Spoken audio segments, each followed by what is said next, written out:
Hello everybody and welcome to the Office 365 Labs series. As you may know, in this webcast of this series that we delivered during the month of September, we will continue concentrating on aspects related to SharePoint Online in some kind, because in the prior session we discussed about OneDrive synchronization, and now we will concentrate on the sharing and collaboration features in SharePoint Online. And as we did in all the other sessions from this Office 365 Lab series, we will do everything today only using live demos. So we will have only a few slides at the start when we want to present ourselves and to present a brief agenda for this webcast, and afterwards we will start presenting, and you will see our desktop and we will show you how you can get things done in SharePoint Online and how can you troubleshoot different things that may come up when you try to, for example, to share some resources in SharePoint Online with internal but also with external users. And before we get started, I would like to shortly introduce ourselves. So it's me, Dan. I'm working as a partner technical consultant with Microsoft for around 3.5 years, and what I do on a daily basis, I mostly help Gold and Silver Microsoft partners with their cloud deployment for their end customers. I try to design solutions for them, and we also do this type of online webcasts that we deliver for partners in order to build some more know-how around technical issues. From a services point of view, my specialty is cloud identity, but I'm also working a lot with Exchange Online and also other cloud services like Intune or Azure. But however, SharePoint Online, as I also told the last time, is really not one of my strengths.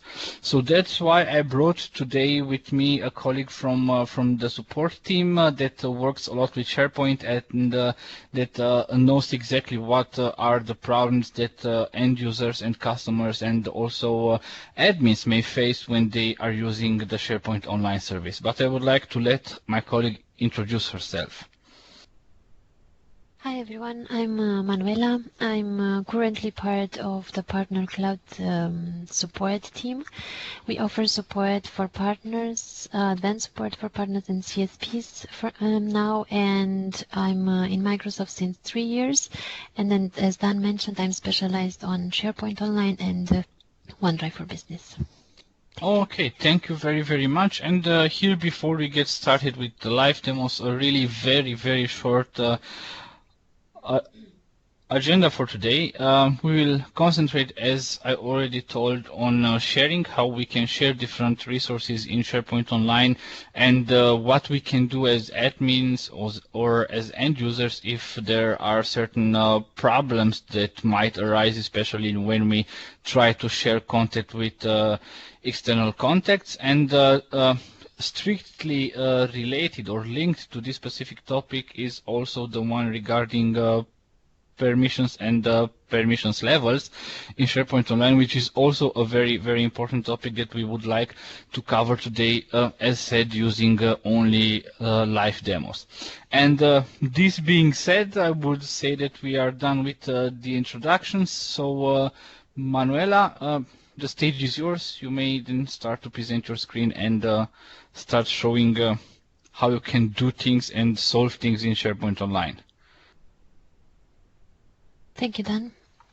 I'm sharing my screen. Please let me know when you can see it, and if anyone can also confirm in the chat window. Yes, I will let you know.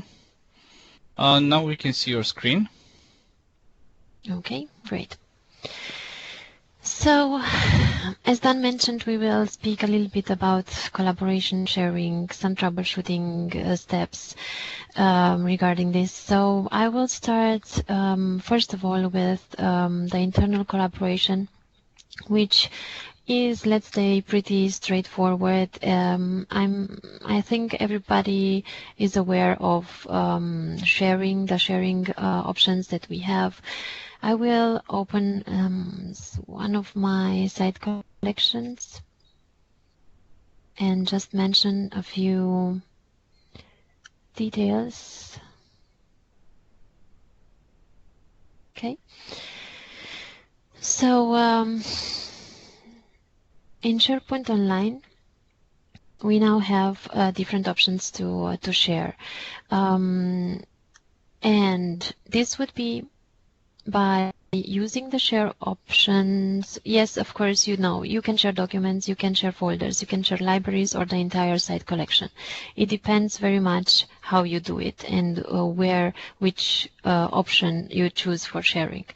I am here on sharing a document, and I wanted to mention the latest change that we have in sharing about get a link, which offers you the option, different options when sharing. These three options are mainly, the first ones, the first three ones are mainly used for the internal sharing, for view link, edit link, and this is a direct link which gives access to a specific document. And the others two are used for external sharing. This is how it normally looks. In my case, I am now on site collection where my external sharing is also activated, so that's why you see these other two options.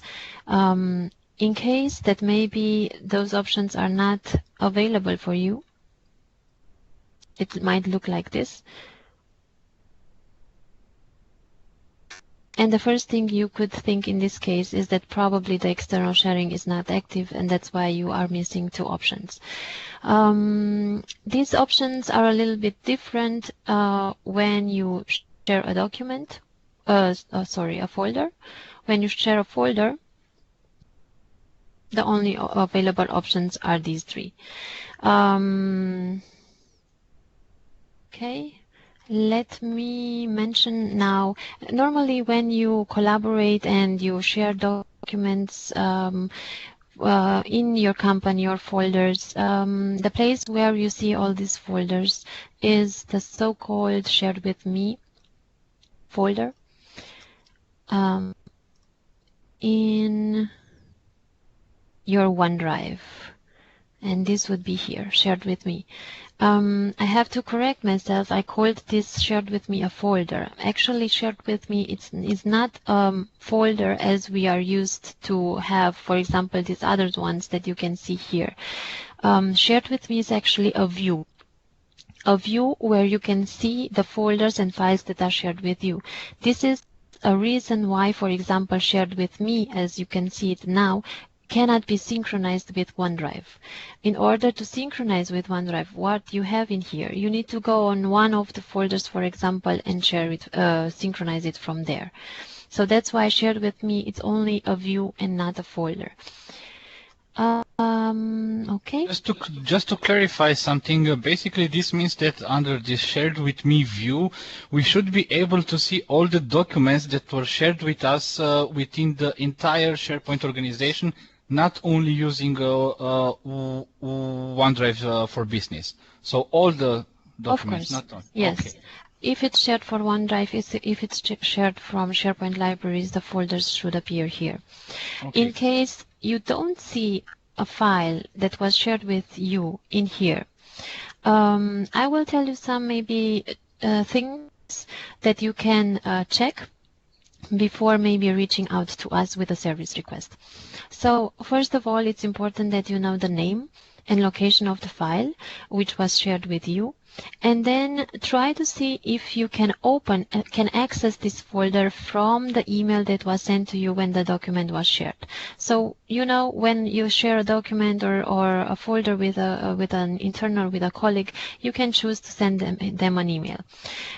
If it is the case and you have the email, check if you can open this document from the email. Then, if that works, another step that you can proceed with which you can proceed is to search for that folder or file.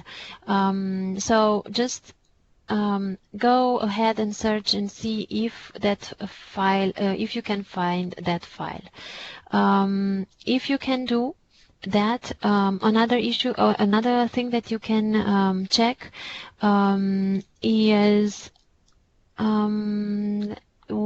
verify also another option. As an admin, for example, you have the option to check mostly everything that was shared with each user. So let me go. Do I have it open? Not anymore. Okay, let's go then here to SharePoint. And if, for example, one of your users says that a document was shared with him and he cannot or she cannot see it in their shared with me folder, what you can do as an admin, you can go here on the search center on your tenant and look for all documents that were shared with that user, just using this and putting here the username. This you will receive via email with the all the slides that we will send to you. So by this, searching with this, you will find all the documents that were shared with that specific user, and it needs to show up in here in order to be in shared with me. If the folder does not show up in here, it's most probably that maybe it was not crawled yet, or maybe there are some other issues, and maybe these are some easy tricks that you can check before coming to us. If it is the case that the user can access the folder but still it doesn't show up in share with me or in here, then we can help from that point. But these are some things that you can check first. Okay, so maybe this is some basic things in collaboration with internal users. As you might know also, when you share something with an internal user, when you invite him from here, the user will automatically appear in shared with.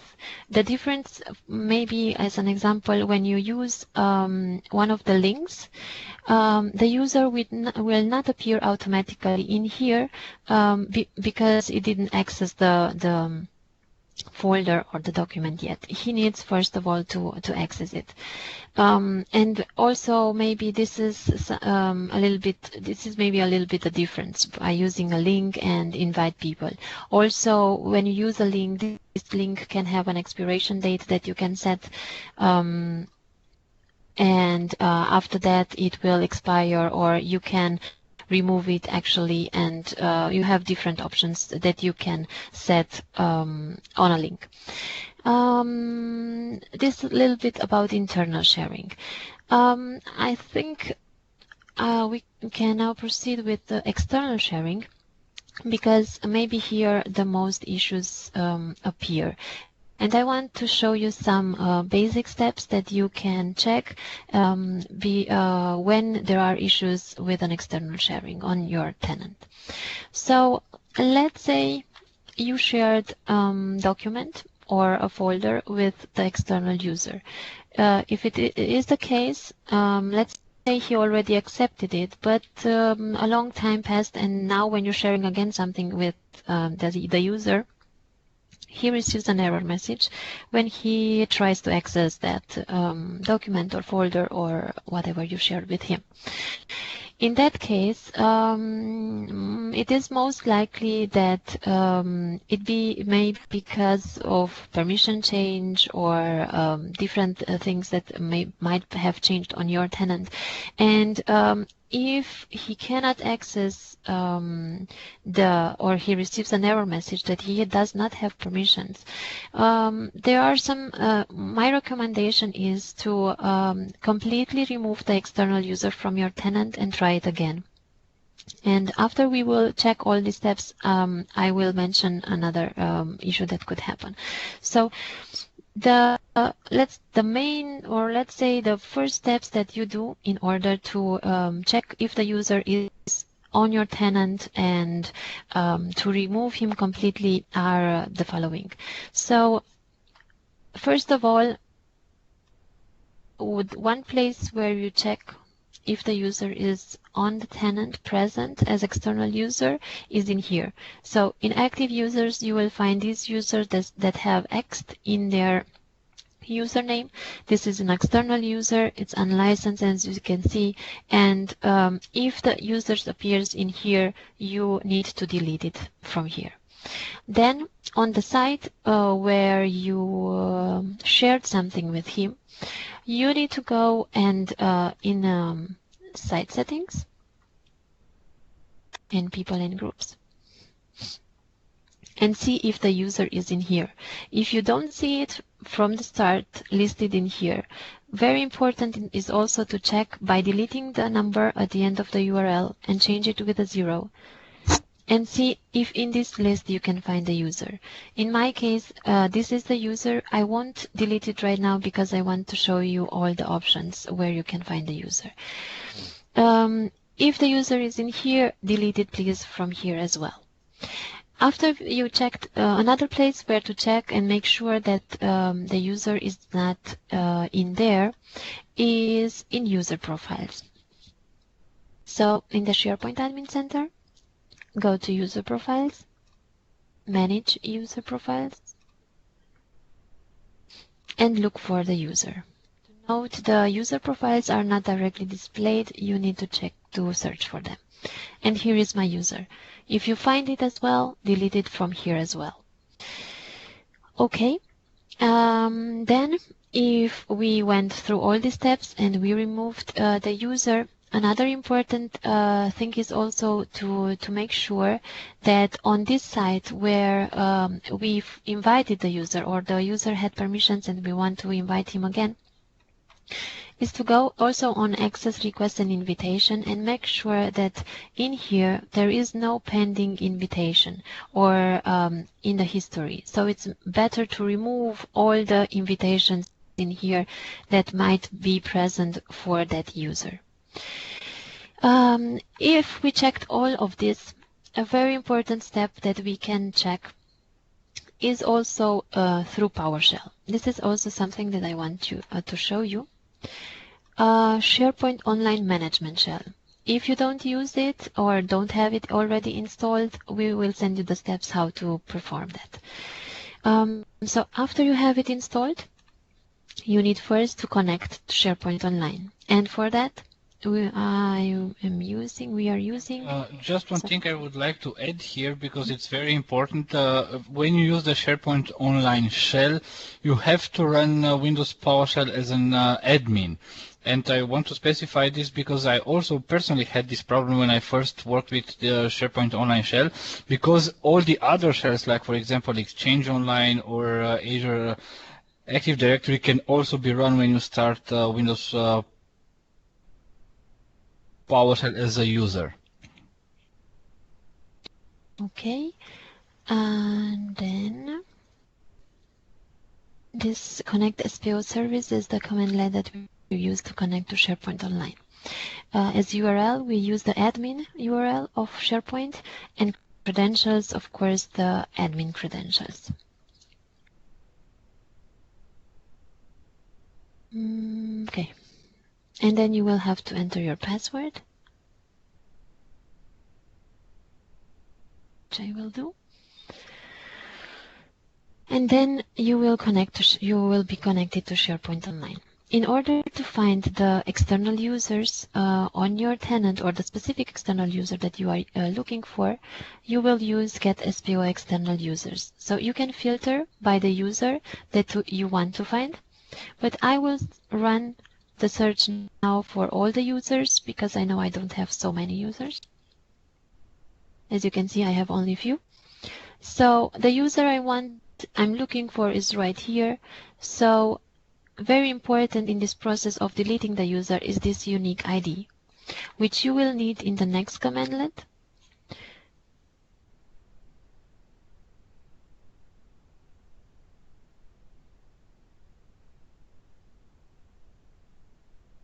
Okay.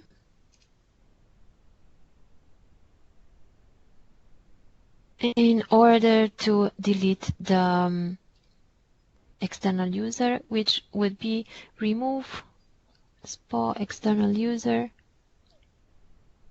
No, not deleted set, but I want the external user and unique IDs, and paste the unique ID that I just copied. And you will be asked if you want to, are you sure you want to perform this action? Of course. And then I delete it by the external user. Of course, if you deleted a user from the tenant with the previous steps, it might very possible be that the user won't appear anymore here. I didn't delete it because I wanted to show you this. After you deleted the user from the portal, from in here, this one,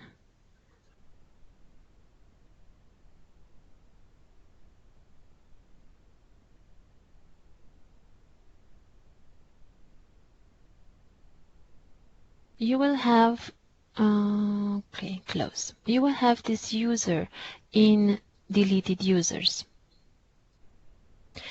In order to delete the user from here, you will need to connect to Exchange Online and run another commandlet, which will be the first commandlet of deleting the user from the recycle bin.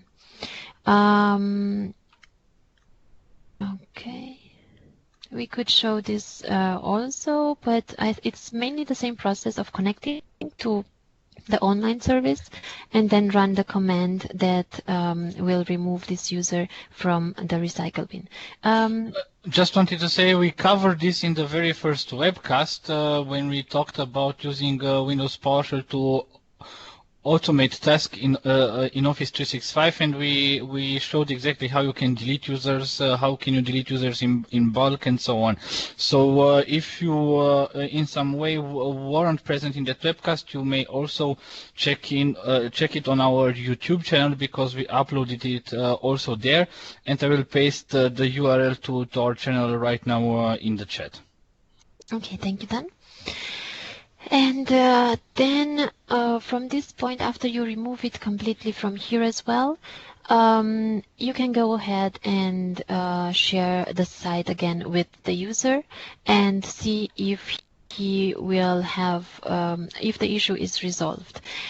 In case that after you do these steps and you re-invite the user and you see that the user appears under active users on your tenant, but still he does not have a profile, or he continues on SharePoint Online, I mean on SharePoint Admin Center under user profiles, and he continues to receive error messages that he cannot access the page, then it would be most probably necessary that you contact us because we will need to check further what the behavior is. The user might not be synchronized from Office 365 portal to SharePoint Online. But these would be the main steps that you should perform in order to delete completely the external user and re-invite him. Okay. Let's go now and talk a little bit about the permissions in SharePoint Online, because it's very related to the sharing. You can share, as I mentioned before, in SharePoint a document, a folder, a library, and a site collection, but each one of them can have different permissions that you can select. I will take this library, or maybe this one is better, in order to show you that. And here I have a folder.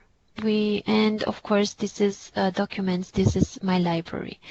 If I go now on library settings, and here I have permissions for this document library. And you will see the default permissions that are on each site, collection, library, or let's say document. The viewers, members, owners, and visitors. This library is inheriting permissions from its parent, which would be the library, and then a folder is inheriting permissions from the library where the folder is located. If you want to create very specific permissions, you can do that. For example, on this one library, I want to let's say play with permissions and give users permissions only on a folder, or only I don't know, specific permissions that you want. There are not these defaults. Then the best way to do it is to stop inheriting permissions and then create the permissions that you want on this level. Important to know is that each folder can have its own permissions. And then let's say you stop inheriting permissions on this library. Okay, now you can grant permissions as you wish to which person you wish by this, and using the permission level as you can see in here. What I want to show you now, and then we go to permission levels, is that you saw that I just broken the inheritance of the permissions from the parent on the library. Well, I can do that on a folder as well, and this is different. And then you will get, in order to do it on the folder, you need to go this way on the folder, shared with, and advanced.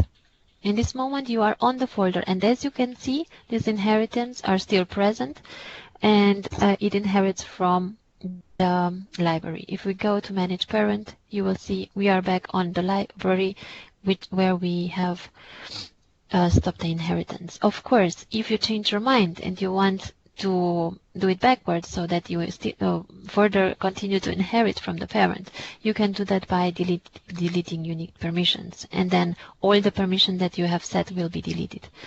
So let's go back on the folder. As I mentioned, you can here stop inheriting permissions as well. Why I say that? Because I saw often cases when you prefer to on a library to have different folders, maybe for different departments, and then one department will have permissions on one folder and another one on the other one. And that's what you can do in a library, of course, and in a site collection as well with different libraries. So you would stop inheritance from here as well and grant the permissions as you will prefer. In order to create your own permission levels, you need to go on Site Settings, Site Permissions, and in here you have permission levels. If you go on permission levels, you will see, of course, the default one existing on each site collection. You can now choose, for example, we have this view only. And here are different settings set. If you can choose to copy this permission level and then adapt it as you want and give it the name that you prefer, or you can just create a permission level from scratch and choose the permissions that you want. Another thing maybe here to specify, I will just go back, is to be attentive here with the access request settings. If you allow access requests, meaning that other members can further share the files in the folder, then you need to put in here an email address. Or otherwise, if the file will be shared by a user, you might have the issue that hearing from that user that when trying to access the folder, or not access, sorry, but when he is sharing the folder, he receives an NDR stating that the someone@example.com email address does not exist. And this is why you see that error message, because this field is not populated. So if you allow further sharing, it's important for you to come here and put in here your admin email address in order for you to be notified when another user is sharing something on the specific folder, library, or where it would be. Okay, this is a little bit about, now I wanted to show you maybe a little bit the difference. So when you add here a permission level test, let's say view items. This is my permission level. I didn't put any description. When you go then back to the documents, and if I just want to make sure that, I'm sorry, I clicked site settings and not library settings. Library settings. In the modern view and the new view, this is how you share a library using just a library. Because if you want, I'm going back a little bit. If you want to share the entire site collection, you use this share. By this share, you will share the entire site collection. If you want to be very sure that you share the library, it's best that you go on library settings and share it from here. If you use the classic view, which you still have, and this will not be removed, the best way to make sure that you are sharing the library is to go in here, so on library and shared with, and from here share the library. Because again, if you use this share here, it will share the entire site collection. So let's share this. We are in an old view. Oh, sorry. But of course, yeah, we were not wrong. And let's share with someone. Done. And here you have the option to send an email invitation and choose between edit and view. In order for you to choose the permission level specifically, you will need to go to advanced, enter here the user they want to share it with, and you will see here the specific permission level that you have created. So this maybe it's an option that you should know in case that you use specific permission levels. And this will share it. Of course, you can share also with security groups and also with Office 365 groups. And if the permissions are not inherited, maybe this is the best way to share if, as mentioned, you want to choose a specific level. Okay.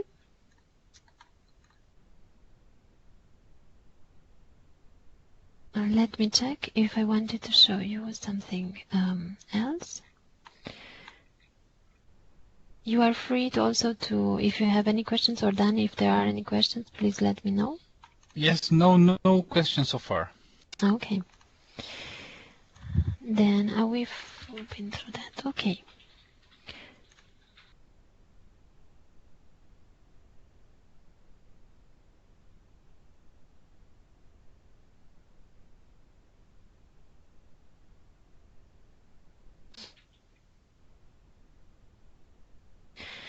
So these were like the basic steps when troubleshooting collaboration and permissions and sharing. Of course, there are a lot of options and settings that you can make and personalize it as you prefer. Maybe something to mention if, for example, you are here on the site collection and you have this view, for example, and in this folder you are sharing a subfolder. It is very important how you create the view. If you share the subfolder of this folder, when the user will access it, he will see the test folder, and in the test folder he will see only the subfolder that you shared with him. If you will want to, for the user to see only the subfolder, then you will need to adapt a little bit the permissions and or on different permission level on this folder to delete, break inheritance, delete permissions on this one, and leave the permissions only on the subfolder. So with permissions, you can work a lot, you make a lot of things and create the views and the permissions in different ways. But it's very important the order you do it in, and also if it's managing or if it's inheriting permissions or not. So these were maybe a little tips that I wanted to show you. Of course, if there are any other issues that maybe these steps didn't help, you can reach to us at any time. Okay, Manuela, thank you very much for doing this. I know you wanted also to present something, let's say, off topic that might be interesting for our attendees. So please feel free to show us what you mean. Yes, thank you, Dan. I wanted to show you. I'm not sure if all of you are aware of this community that we have, so I wanted to present you this. But just a second, and let me check if I have it open. If not, I will open it right now.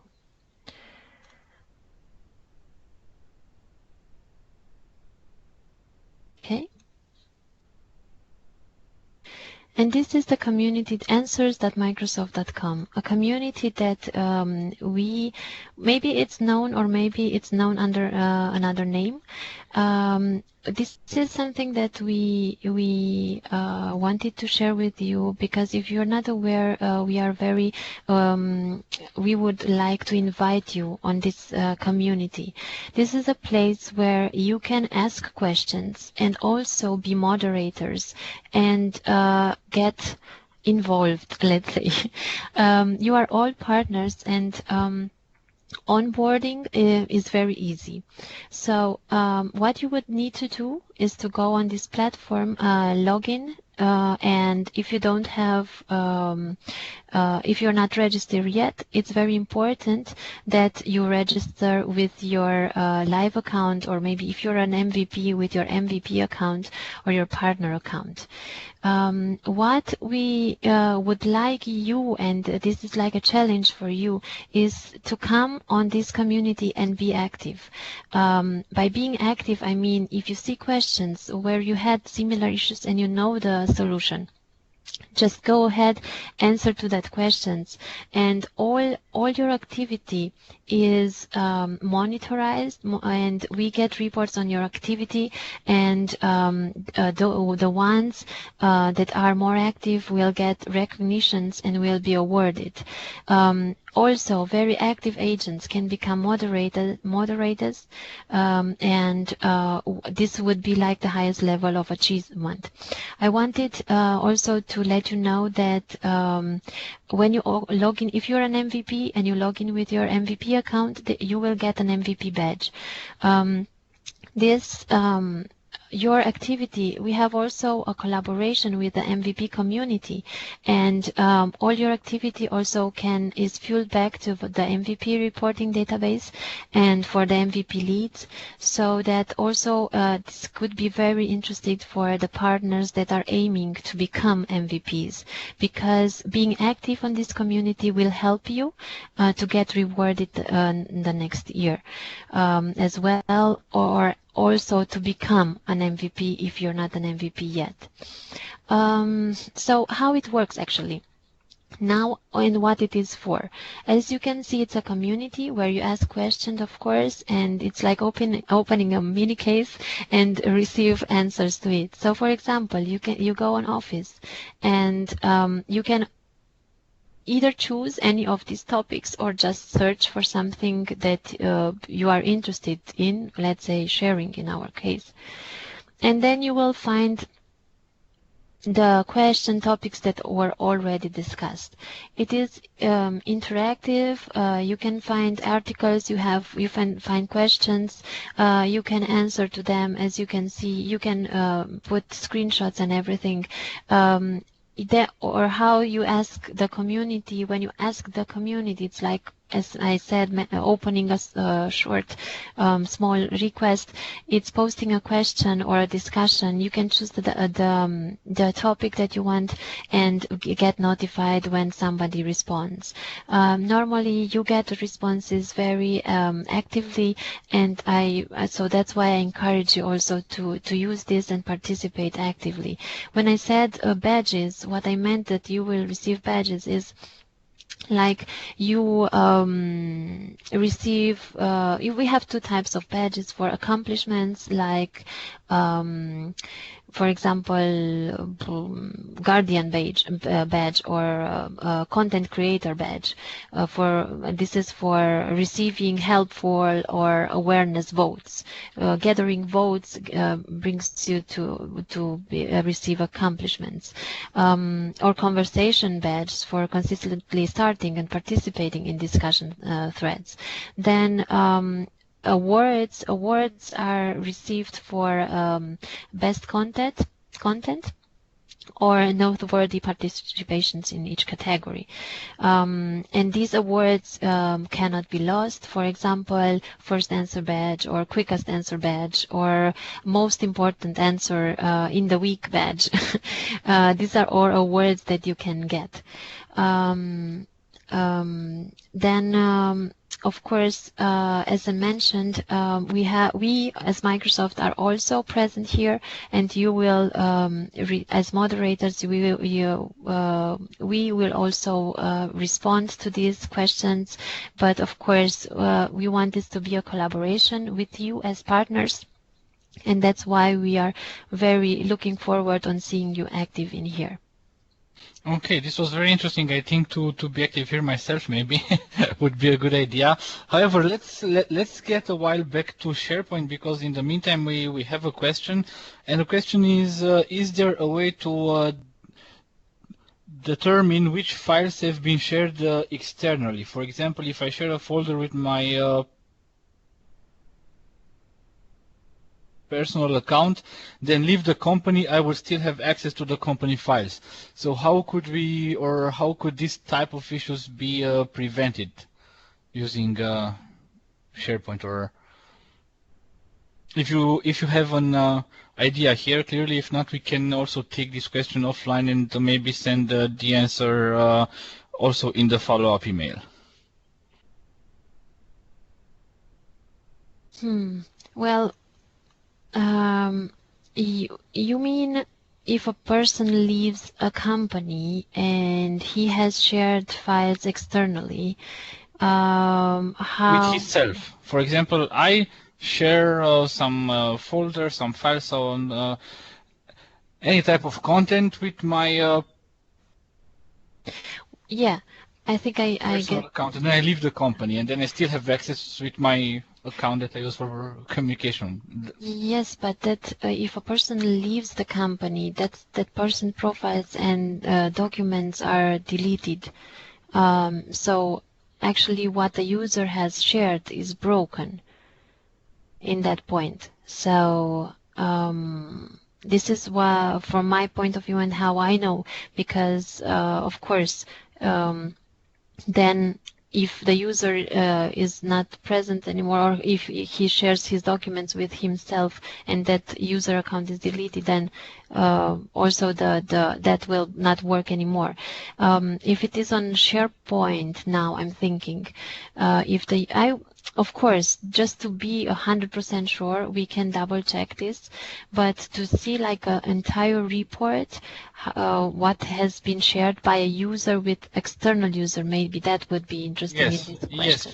Yes, because what you said applies normally for OneDrive for Business, but if I share a site collection, for example, then this will, even if I leave the company, then the external users that I share with, they will still have access, because this is not my site collection or not my document. But yes, I think we should maybe look into this a little bit deeper, and we'll try to send an answer to this one in the follow-up email that we'll send once we receive the report, which all that attended this webcast.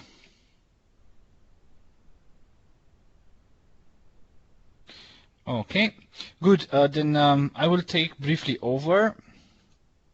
just to wrap up this webcast, just a second. Okay. Now, as you already may be aware, all of you that were here present will most likely get a follow-up email from me within 1 week from now, once we get all the reports, and I will share them with you basically what we did here, the recording of this session, and all other valuable technical information that we used. So please wait. It will take around 1 week till we will have all available information about who attended this webcast and who not. And in the meantime, here is the list with the webcasts in the Office 365 Labs series that still are scheduled in September. There are only 2 left. You can also register for them, and hopefully we will see you in those webcasts. In the meantime, I would like to remind you that we have also an Office 365 Labs community. We have an official Office 365 blog on TechNet, and we have also a YouTube channel, which is very important, where we will upload almost all of the recordings that we did within this webcast series. So should you not receive due to the different reasons that could occur the follow-up email, you most certainly will be able to watch the recordings on the official YouTube channel. And as always, we really wait for your feedback. If you could send us a brief information about how did you enjoy this session and all the other sessions if you were present, what could we do best, what are the kind of topics that you would like to have discussed during such Office 365 Labs webcast, that would be really great.